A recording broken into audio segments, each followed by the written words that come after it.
The world feels a bit mad at the moment. I don't know about you, but with all the politics, the conflicts, the threats of this, the threats of that, it's hard not to be anxious and afraid. And at this stage in our lives, it's really difficult, I think, to find a middle ground for this. So here's how I stay positive on a daily basis, and I promise you it's not woo-woo at all. It's very hard these days, isn't it, to stay positive in a world that seems to be going absolutely bonkers mad.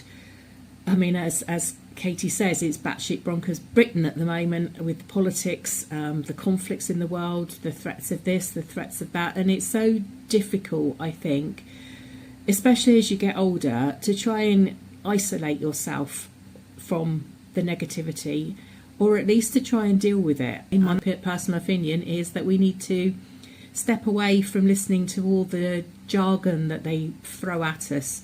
It's nonsense. If you sit and watch the news, the BBC, the ITV, any of the news channels, they're only telling you the version of the truth that they want you to know about. You don't actually get to hear the real whole truth. It's like that picture that you see, it was floating around on Facebook last year, I think, where it was about where you're looking through a hole in a fence and you can only see the little portion of the world through that keyhole that you're looking through, whereas if you looked at the bigger picture you'll see something completely different. And I think we need to, if we can't have the full truth, which I don't think we can in the news these days, then I think you need to step away from it. Personally, I haven't watched the news in many years. I've been in this flat now for coming up 5 years, actually 5 years next month. I don't own a TV licence because I don't watch what I call terrestrial TV, so none of the big 5 channels at all, and I don't watch any live TV, so I don't legally need to have a TV licence.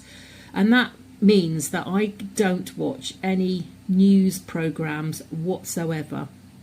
My reason for doing that is that I feel that what is the point in me getting myself upset, anxious, angry even, about something I can do absolutely nothing about? And it sounds a very selfish thing, but really, in all honesty, by watching your news, you're just getting your anxiety levels up. You know, your fight or flight comes into being, and there's absolutely no need for you to get yourself in that position because there is nothing you can do about it. So really you're just punishing yourself, and I don't think that that's a selfish outlook on life. I think you have to take a step back and try and understand exactly what it is that's being shown to you and why it's being shown to you. So I decided a long time ago that I wasn't going to get pulled into that any longer and have my anxiety levels rise. I don't like my body being in this state of anxiety, and I don't need to be like that. I should be enjoying my life at this age. So that's one of the ways that I cope with the world crises at the moment, is that I distance myself from it. COVID was bad enough, I think, for everybody, in that we had to stay home. A lot of, the world was disrupted for us. Some of us had to go and queue in shops. It was madness, and I think from COVID we've now continued in that madness streak. Everything seems to be the end of the world, or things are only going to get worse. And it was like with Brexit, the whole world was going to collapse. The economy was no longer going to function because of Brexit, and look, here we are now. We're fine, absolutely fine. We've been talked about global warming. Well, sea levels haven't risen, and we're not too hot, we're not too cold, and it does make me wonder. So hence the reason why I decided to step away from watching all of the news, and I would really strongly advise you to do the same. It won't kill you if you don't know what's happening in the House of Lords or the Houses of Parliament or on the news, or who's this and who's that. It honestly, it won't kill you, and your anxiety levels will get much, much better. So what do I do instead? I've got a lot of plants around me, and I potter. I potter with my plants. There's always something that needs doing, whether it's watering, whether it's trailing vining plants, whether it's potting them up, whether it's deciding whether they're going to go on death row or not. And I get a lot of pleasure from that, and it soothes me. It soothes my mind a lot when I'm looking at my plants. It's kind of using my nurturing that I don't use anymore for my children, because they don't need looking after. So I look after my plants instead. So I go for walks. I've got woodlands and I've got a river close by. I like to be near water. That does calm me down quite a bit. And you can sit and look at a river, watch the wildlife, or just stare into space, and it can be very, very calming. So that's one of the things that I do. I have Audible, so I listen to books. My eyesight is not brilliant, and I don't want to strain it any more than having to go on a laptop all day long. So come an evening or a weekend, then I'll listen to Audible. I don't need to read a book, but it's exactly the same process. You're still interacting, listening to the book rather than reading the characters on a page. I also listen to music. So, for example, if I'm doing the housework, I'll put music on, and music is a great way for me to calm myself. It feels like it levels out my emotions. I mean, I sit and listen to Teddy Swims, for example, and I love the way that he sings, and it's very calming, and it soothes my soul, if you like. And if I want something uplifting, then I can listen to some Motown. If I want something a little bit more calming than that, then I'll listen to some smooth jazz. So music is a great way that, I want to say keep myself entertained, but that's not really the right phrase. So, I replace television with other audible stimulations or visual stimulation that I don't sit and have the TV on, or don't have the TV on a lot. Other ways that I deal with anxiety from knowing that something's going on in the world is that I try to look at the positives in my life. For example, I wake up every day and I am very grateful for what I have. I have healthy children, I have healthy grandchildren, I have my health, I have a good job, I have a roof over my head. There's so much that I have to be grateful for that I absolutely refuse to allow the outside world to come into my little space and disrupt that.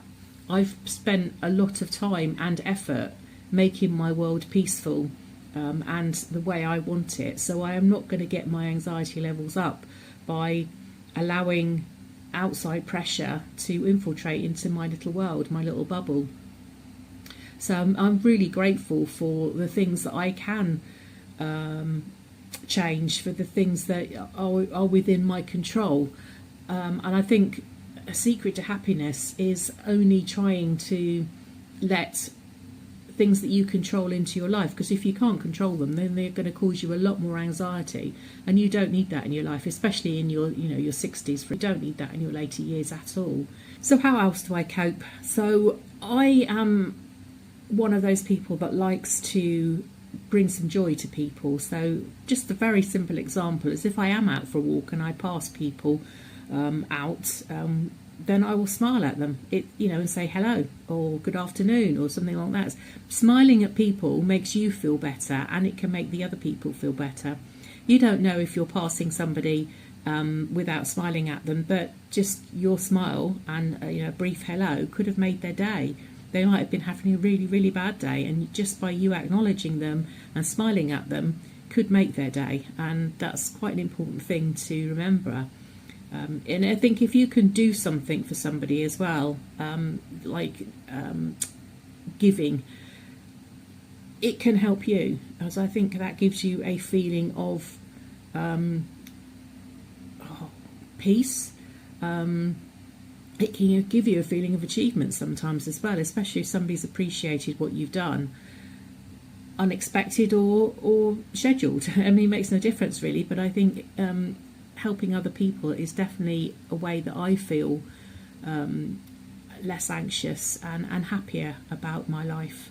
An example of something like this is that I'm a bookkeeper, and part of my superpower as being a bookkeeper is that I get to help people and to reduce their stress. I had a lovely lady that's in her mid-80s, I think, from memory. She needs her tax return done. She's lucky enough to have investments, so she has to actually submit a tax return. And she gets herself worked up so much about it. Last year she was very confused about payment on accounts to HMRC, and I talked her through it many times on the phone. She would be constantly ringing me. I'm really worried about this, and really, really worried. And it's good to know that she can ring me and talk to me, and I will spend the time reassuring her that it's the right thing, and that HMRC are going to expect this on this date and that on that date. And so this year she's phoned me again and wants me to help her out, and I can feel the anxiety in her voice. So speaking to her and getting her tax return done as soon as I can for her, it gives me a sense of peace that I've managed to reduce her anxiety levels, which I think is good. It makes me feel a much better person for actually helping somebody else with their anxiety. I think sometimes we need to put things in context. It's very easy for me to sit here and say to you, well, I don't let the outside world infiltrate into my little bubble. If you are going to watch the news, I think you've got to have a way to put it all into perspective. And I think one thing to do is to remember that there have been wars before, there have been plagues, there's been famine, there's been all sorts of volcanic eruptions, earthquakes, tidal waves, tsunamis. There's lots of things that have happened in the world over the past millennia since we've had recordings of history, and the world survived.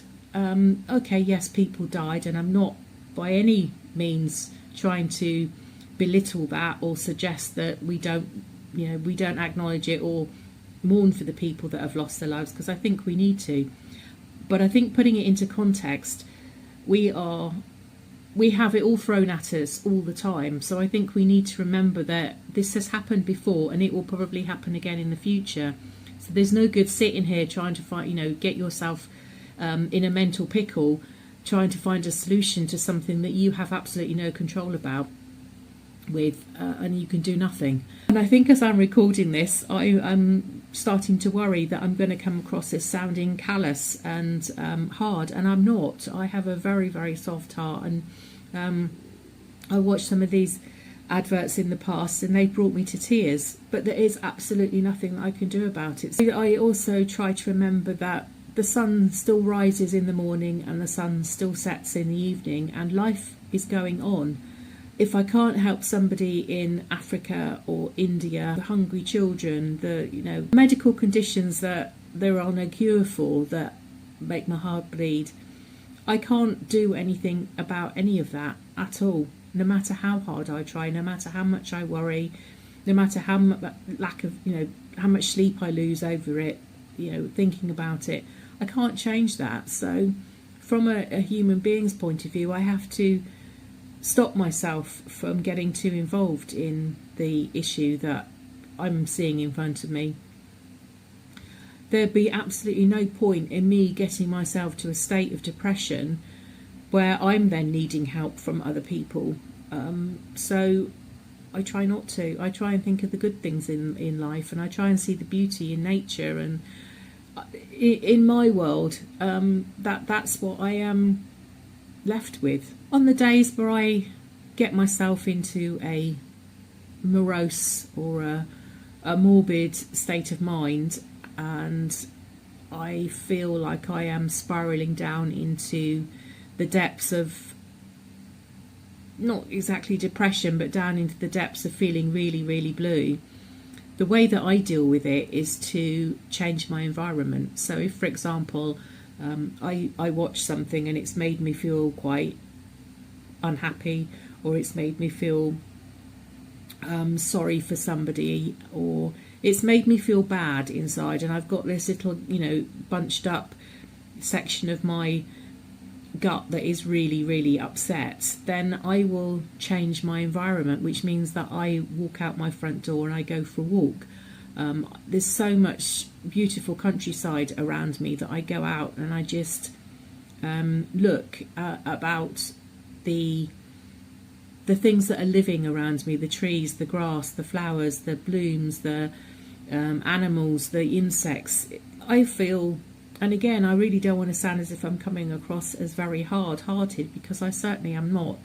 But I have to live. I have to live as a human being. There's no point in me curling up in the corner of my flat, feeling totally out of control because I can't save a dying child, or I can't feed a baby, or I can't, look after an old person. What's out of my control, I have to not think about. I have to be able to survive the next day, and that's quite a hard realisation to come to. I've spent many hours, days, thinking about the ways that I could change the world, but unfortunately I can't. And that's the cold hard truth. I cannot. I can only change what's within my world, my parameters of my life. So I try to do that. I try to bring positivity into the lives of people that I can affect, like with my bookkeeping and helping people, like with family if they need me, smiling at strangers in the street, just trying to give words of comfort and support to other YouTubers, or people watching videos that comment on my videos, and just trying to be supportive in the ways that I can. And that's how I deal with it. I have, as I say, in the past actually succumbed to a lot of depression around not being able to solve the world's problems. But as I say, that's not helping me in my life, and so I've had to push it all to the back of my mind and not allow it to affect me. So I've opened up to my point of view of how I deal with the world situation at the moment, and I guess I'm not the only one that thinks like this. Maybe I'm the only one who will admit to it, I don't know, but it would be nice to know that I'm not alone in feeling like this and thinking like this, and I really hope that I've not upset anybody with what I've said. And if you disagree with me, then fine, you give me your point of view. I'm more than happy to listen to it. If you do agree with me, do you agree with all of it or just some of it? It would be good to know. So yes, I mean, now as I'm finishing up with this video, I'm starting to feel a little bit anxious now, because I'm thinking, have I gone one step too far? But I don't mince words. I say it as I see it, and that's how I'm feeling. So I will have to see what the world makes of that. Thank you for watching. My name's Julie, and I really hope I haven't upset anybody. I don't mean to. Take care, and I'll see you soon. Bye bye.